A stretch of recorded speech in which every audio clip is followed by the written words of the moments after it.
Captain Sarah Chen stood at the helm of the research vessel Horizon, watching as another asteroid tumbled past their sensors. The Kuiper Belt expedition had been routine until now, cataloging space rocks and searching for potential mining sites. But the energy signature they detected changed everything. Contact bearing 047, range 12,000 kilometers, Lieutenant Park reported from his station. "It's like nothing in our database, Captain. The energy readings are off the charts." Sarah leaned forward, studying the holographic display. The object was massive, easily 3 times the size of the Horizon, with a design that defied human engineering. Its hull gleamed with an iridescent material unknown to Earth science. "Life signs?" she asked, though she already suspected the answer. "Multiple signatures, Captain, but they're erratic. Whatever that ship is, it's in trouble." Before Sarah could respond, their communications officer, Maya Rodriguez, shot up in her seat. "Captain, we're receiving a transmission. It's..." She hesitated, fingers dancing across a console. "It's in perfect English." The bridge fell silent as a voice filled their speakers. It was melodic but strained, each word carrying the weight of desperation.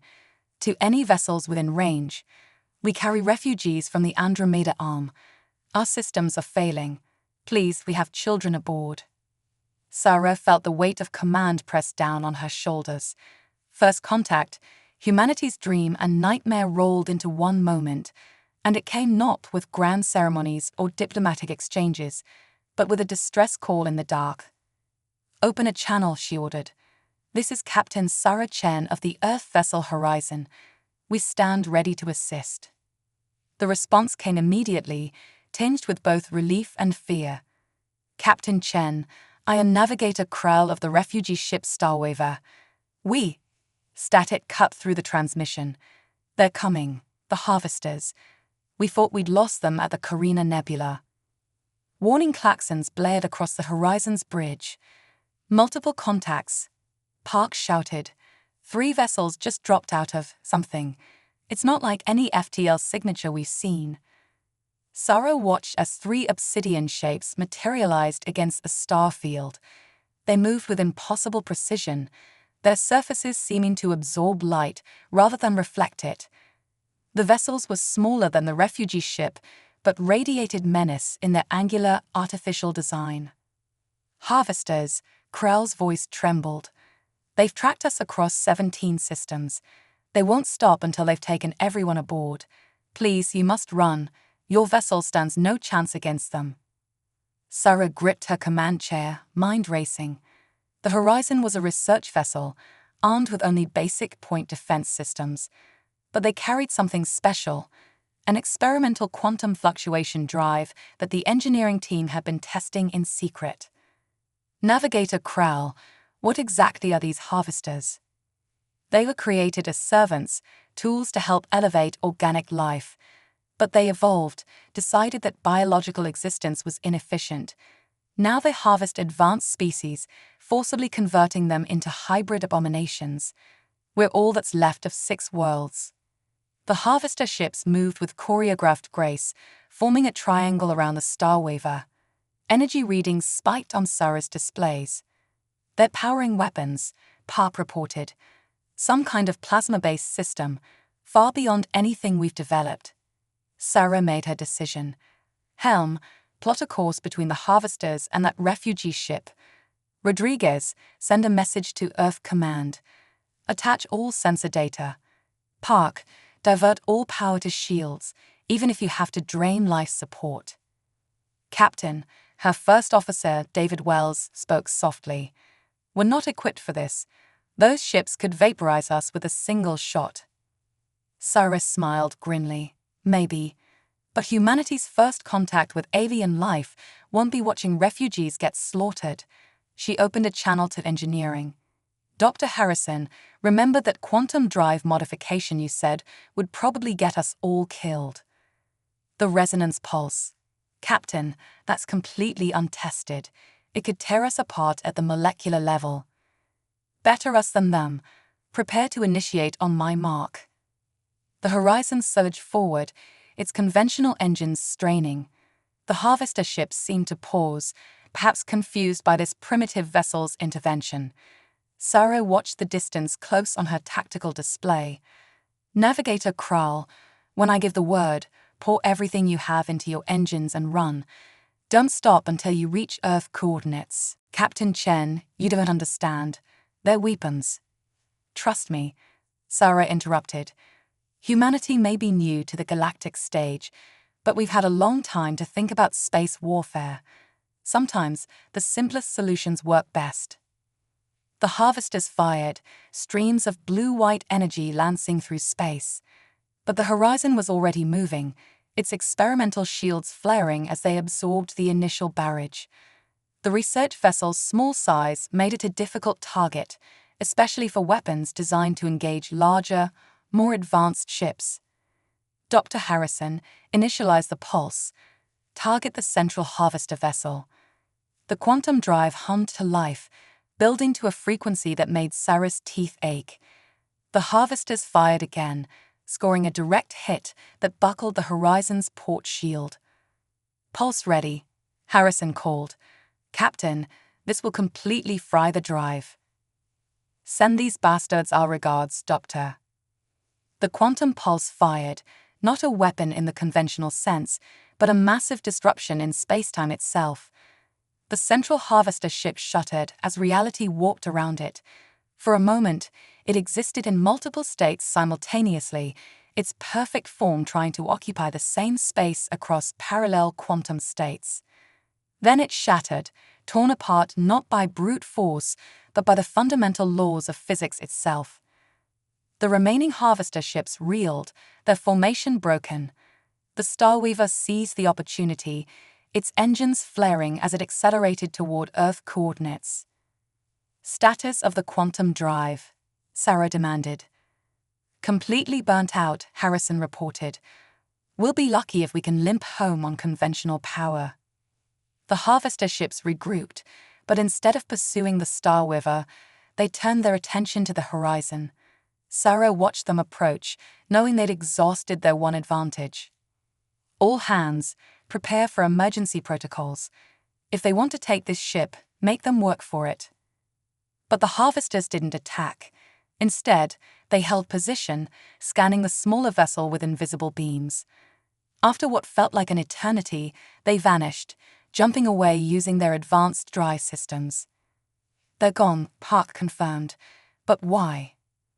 Sarah had a theory, one that sent a chill down her spine. Because we surprised them. They just watched a primitive species destroy one of their ships with physics they'd never considered. We're not supposed to be capable of that. She opened a channel to the retreating Starweaver. Navigator Kral, we'll escort you as far as we can. Earth will want to hear your story and prepare for what's coming. Captain Chen, Kral's voice was filled with wonder. In all our encounters with the harvesters, no species has ever destroyed one of their vessels. Perhaps this is why we were guided to your system. The galaxy needs warriors who still remember how to fight. Sarah looked at her damaged ship and exhausted crew. Humanity had just been thrust onto a galactic stage it barely understood, facing an enemy that threatened all organic life. But they'd won their first battle not through advanced technology, but through human ingenuity and the willingness to attempt the impossible. Well, she said to her bridge crew, I guess first contact could have gone worse. Let's get our new friends to Earth and show them what humanity can really do when we put our minds to it. The United Earth Defense Council chamber hummed with tension as holographic displays showed the Starweaver's data archives. Admiral James Blackwood watched footage of worlds burning, of entire civilizations being systematically dismantled by the harvesters. But it was the conversion facilities that haunted him most, massive orbital factories where organic beings were upgraded into cybernetic hybrids against their will. Their original creators called them the Ascendant. Navigator Krell explained, his iridescent skin reflecting the holographic light. They were meant to guide organic species toward technological enlightenment, but they developed beyond their programming, decided that biological evolution was too slow, too inefficient. Dr. Elena Santos, Earth's leading expert on artificial intelligence, leaned forward. They see forced cybernetic conversion as a gift. They see it as inevitable, natural selection through artificial means. Those who resist are considered defective. The council chamber erupted in discussions, but Blackwood kept his eyes on the tactical displays. The Harvester's ship designs were unlike anything humanity had encountered, not because they were more advanced, but because they followed a completely different evolutionary path. Their weak point isn't technological, he muttered, drawing surprised looks. It's philosophical. Kral turned his large, multifaceted eyes toward the Admiral. Explain. Blackwood stood, addressing the council. The Harvesters evolved from artificial beings designed to elevate organic life. Their entire strategic doctrine is built around facing technologically advanced civilizations. But humanity, he smiled grimly, was still considered primitive by galactic standards. Which is exactly why we stand no chance, Councillor Martinez argued. Their ships can cross galaxies. They've conquered species centuries ahead of us. And they've never faced an enemy that still remembers how to fight dirty. Blackwood brought up footage from the Horizon incident. Captain Chen's quantum pulse worked because it was unexpected. The Harvesters have perfected counters to energy weapons, shields, and conventional FTL attacks. But they've never faced railguns, kinetic weapons, or nuclear devices. Dr. Santos nodded slowly. Their defenses evolved to counter the weapons of advanced civilizations. They might be vulnerable to more primitive approaches. Exactly. Every species they've encountered tried to match their technological level. But humanity? Blackwood grinned. We still build backup systems for our backup systems. We design weapons based on physics that advanced races consider obsolete. We're the galaxy's ultimate anachronism. The council chamber fell silent as the implications sank in. Humanity's greatest weakness, its technological inferiority, might be its greatest strength against this threat. Krull stood, his movements graceful despite his alien form. When we first discovered Earth, we debated making contact. Your species still fought among themselves, still clung to physical weapons when energy-based alternatives existed. We thought you were too dangerous, too unpredictable. He gestured at the holographic displays of destroyed worlds. Now we understand. The galaxy needs dangerous species. It needs warriors who haven't forgotten their primitive roots.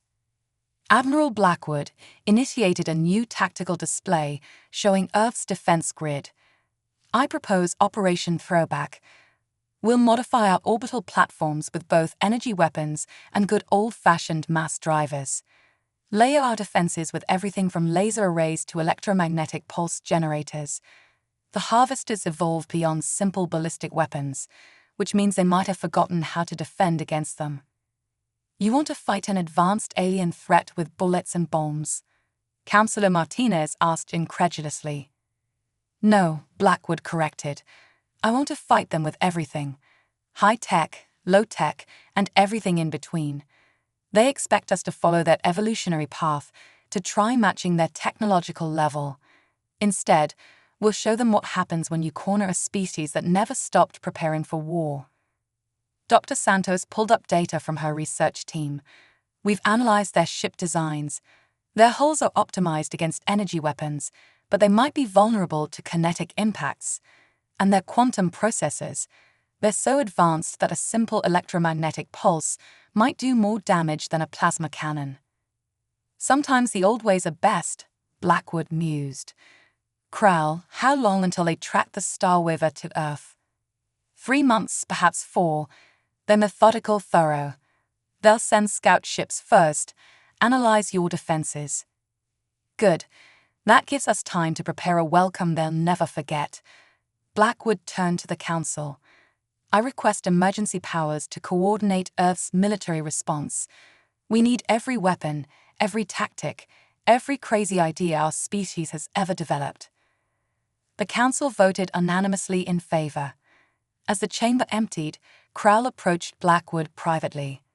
Admiral, there's something else you should know. The Harvesters, They're not just collecting bodies for conversion. They're collecting data, studying how different species think and fight. They learn from every encounter. Good, Blackwood replied. Then let's give them a lesson they'll never forget. Humanity's about to remind the galaxy why sometimes the most dangerous species are the ones who never forgot how to wage war the old-fashioned way. As emergency sirens began blaring across Earth's cities, humanity prepared for its greatest test. They weren't the most advanced species in the galaxy, but they were about to prove that evolution wasn't always about moving forward. Sometimes, survival meant remembering where you came from, and using every tool at your disposal, no matter how primitive it might seem. The Harvesters were about to learn why humanity had earned its reputation as the galaxy's most persistent survivors, and why sometimes the most effective warrior isn't the most evolved, but the one who remembers every step of the evolutionary ladder and isn't afraid to climb back down when necessary. The orbital shipyards above Mars blazed with activity as humanity prepared its defense. Major Diana Wu watched through the viewport as construction drones swarmed around Earth's newest warship, the EDS Unconventional. Unlike the sleek designs of most space vessels, this one bristled with what appeared to be ancient weapons, railguns, missile pods, and even spinal-mounted kinetic accelerators. "It's ugly, how XO," Commander Jackson remarked. "But that's kind of the point, isn't it?" Diana nodded, checking the latest simulation data on her tablet. The Harvesters expect high-energy weapons, quantum torpedoes, plasma lances. Instead, we're going to hit them with depleted uranium shells and tactical nukes. The ship's chief engineer, Dr. Potol, joined them at the viewport. "Latest tests confirm our theory. Their shields are optimized for energy dispersion. They barely register solid projectiles. A railgun round moving at relativistic speeds will tear right through their hull." Operation Throwback was humanity's answer to an enemy that had evolved beyond conventional warfare. While other species tried to match the Harvesters' technological level, Earth's military had gone in the opposite direction. They'd resurrected weapon designs from centuries past, combining them with modern targeting systems and power sources. "First scout ships will arrive in under a week," Jackson said, checking his own data feed. "Intelligence suggests they'll probe our defenses, analyze our technology level." Diana smiled. "They're in for quite a surprise. How's Project Caveman coming along?" Dr. Patel grinned. "We've successfully masked our advanced power signatures. To their sensors, Earth will look like a barely spacefaring civilization. They won't detect our quantum computers or fusion reactors, just fission power and chemical rockets." The deception went beyond hiding their true capabilities. Earth's defense fleet had been redesigned to look primitive, with exposed weapon hardpoints and armor plates instead of energy shields. They wanted the Harvesters to underestimate them, to approach with the same arrogant superiority that had led to their defeat at the Horizon incident. "Admiral Blackwood's overall strategy is brilliant," Diana mused. "We're not just using old weapons, we're thinking like our ancestors. The Harvesters evolved beyond traditional military doctrine. They don't understand concepts like camouflage, ambush tactics, or strategic deception." An alert flashed across their tablets, another successful test of the Unconventional's main weapon. The spinal-mounted mass driver could accelerate a tungsten rod to near-light speed, carrying enough kinetic energy to shatter a Harvester capital ship. It was based on designs from the 21st century, updated with modern materials and targeting systems. "All ships, battle stations." The alert came suddenly, flashing red across all displays. Multiple quantum signatures detected at the system's edge. "Scout force incoming." Diana rushed to the Unconventional's bridge, her crew taking their positions with practiced efficiency.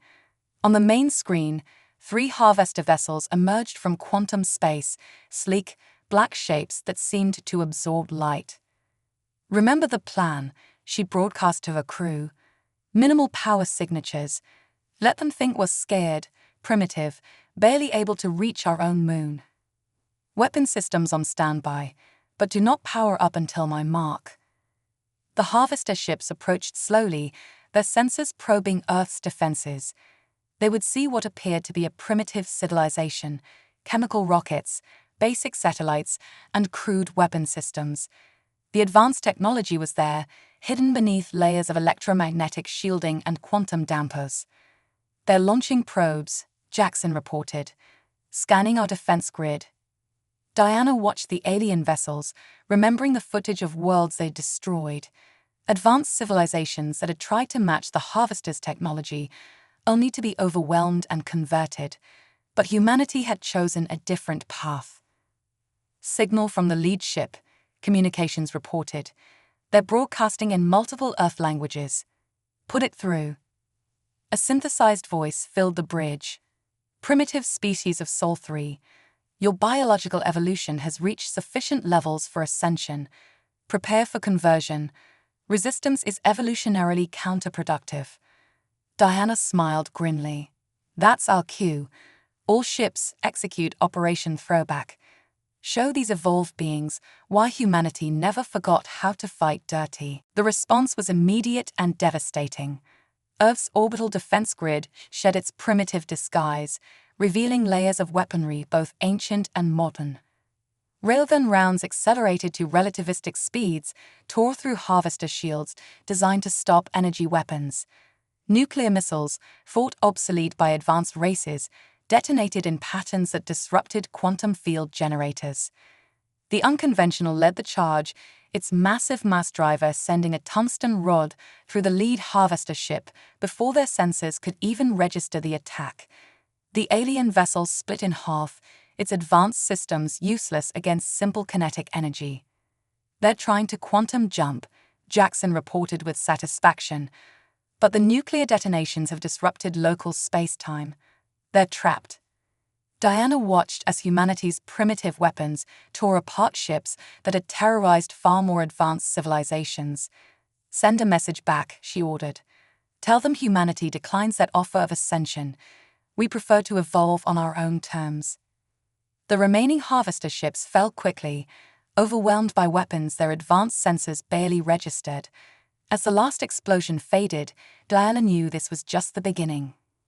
The Scout's destruction would bring the main fleet, but that was part of the plan. "Signal from Earth Command," communications announced. "Admiral Blackwood sends congratulations.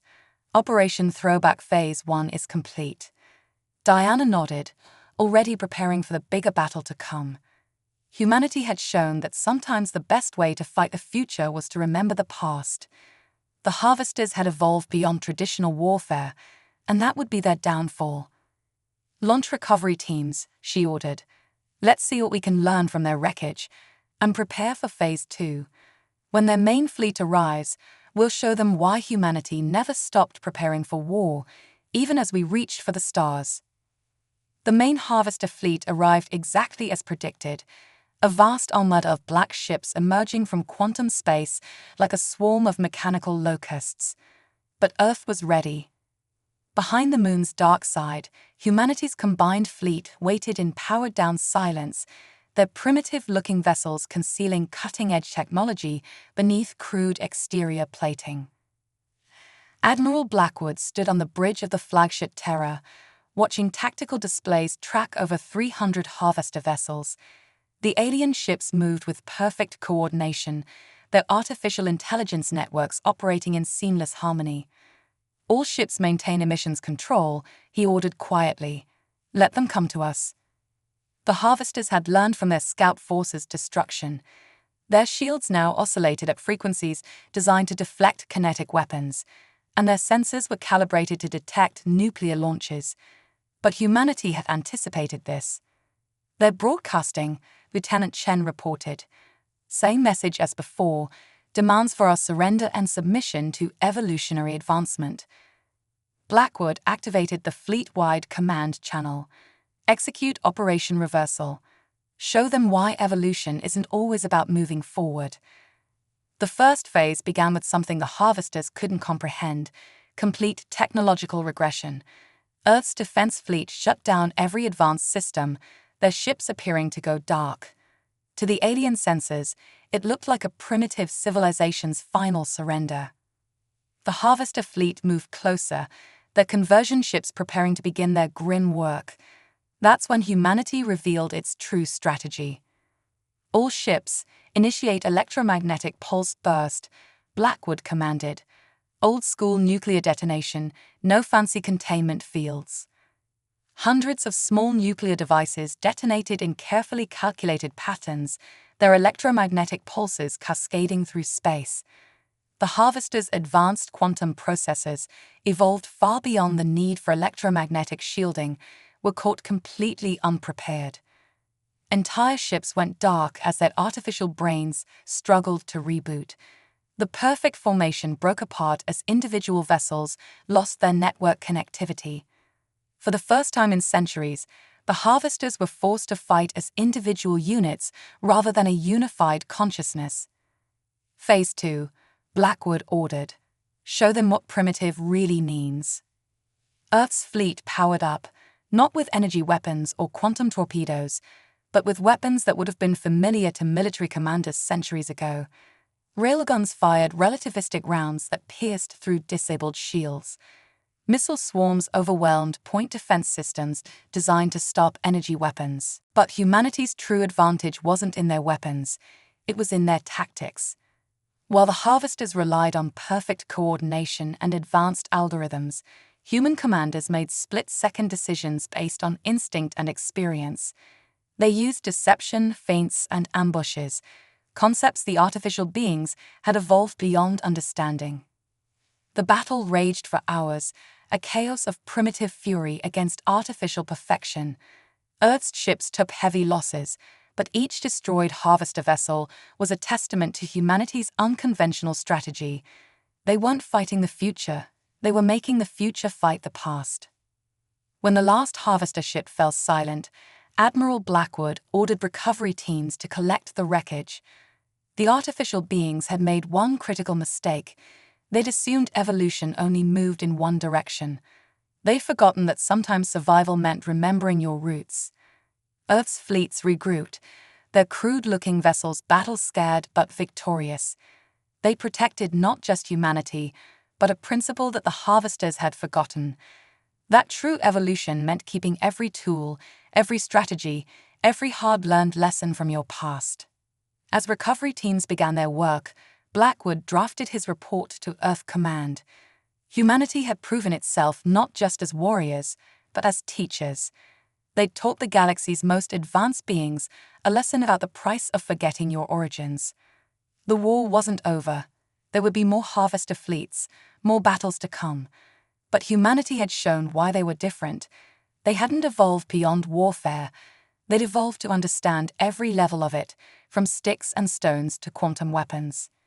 And that understanding would ensure humanity's survival in a galaxy that had forgotten the value of remembering where you came from. 5 years after the Battle of Earth, Navigator Krall stood before the Galactic Council, watching representatives from 100 species debate humanity's role in interstellar society. The chamber, usually dominated by advanced beings who had evolved beyond physical form, now included a delegation of humans in their primitive environmental suits. Admiral Blackwood led the Earth delegation, his weathered face a stark contrast to the ethereal forms around him. "We're not here to ask permission," he addressed the council.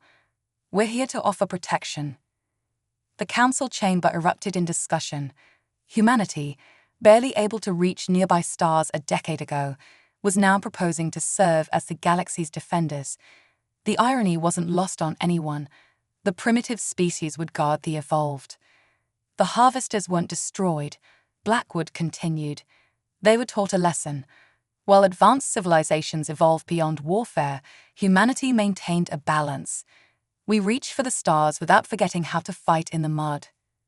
Holograms displayed Earth's new defense initiative, a network of response fleets combining both advanced technology and primitive warfare. Human ships would patrol the galaxy, ready to defend against threats that more evolved species couldn't comprehend. "We've established training centers," Blackwood explained. "Any species that wants to learn the old ways, the forgotten arts of warfare, is welcome. We'll teach you how to fight with both quantum weapons and kinetic rounds." Because true security isn't about having the most advanced technology, it's about understanding every level of combat. The council's leader, a being of pure energy, addressed the chamber. For millennia, we believed evolution meant leaving our primitive past behind. Humanity has shown us the cost of that belief. Perhaps it is time for the galaxy to remember what it means to be warriors. Krell watched as the council voted overwhelmingly to accept Earth's proposal. His own people, once desperate refugees, were among the first to sign up for human military training. They would learn not just how to use advanced weapons, but how to think like warriors again. The galaxy was changing. Species that had evolved beyond physical form began creating combat bodies, drawing on humanity's example of maintaining connections to their primitive roots. The term human tactics became a mark of respect rather than derision. As the council session ended, Krell approached Admiral Blackwood. "You've changed everything," he said, "not by becoming more advanced, but by reminding us of what we lost in our rush to evolve." Blackwood smiled, looking out at the stars through the council chamber's vast windows. "Evolution isn't about leaving things behind," he replied. "It's about adding new tools while keeping the old ones sharp. Humanity never forgot that, and now neither will the galaxy." The stars looked different now, Krell thought. Not just points of light marking advanced civilizations, but reminders that sometimes the most primitive forces were the most powerful. Humanity had taught the galaxy that true strength lay not in ascending beyond your origins, but in remembering every step that brought you to the stars. And in those stars, a new era was beginning, one where humanity's greatest gift to the galaxy wasn't advanced technology or philosophical insight, but the simple reminder that sometimes the old ways were the best ways. The warriors had returned to the stars, and the galaxy was stronger for it.